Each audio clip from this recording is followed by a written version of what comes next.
Welcome to Pindar Poetry. We hope you learned something new.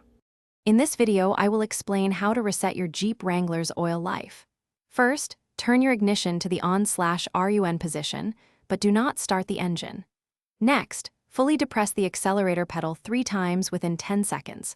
This action signals the system to reset. You should see the oil change indicator light flash, confirming the reset was successful.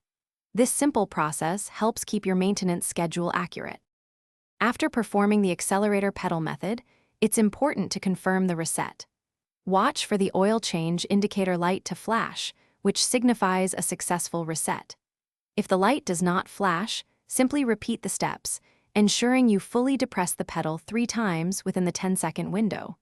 Always make sure the engine is off and the ignition is only in the on/RUN position for this process to work correctly.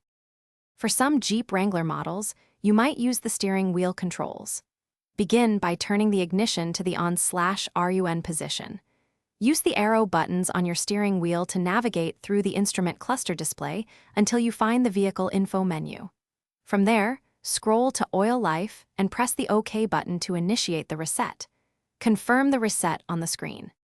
Remember, always refer to your specific Jeep Wrangler owner's manual for the most accurate and detailed instructions, as procedures can vary slightly. Regular oil changes are crucial for your engine's longevity and performance, so don't skip them. Also, staying hydrated is important for you too. Check the description below for a link to the Oala water bottle and other great deals. Keep your Jeep running smoothly and yourself feeling great. Thanks for watching. Consider subscribing if we helped you.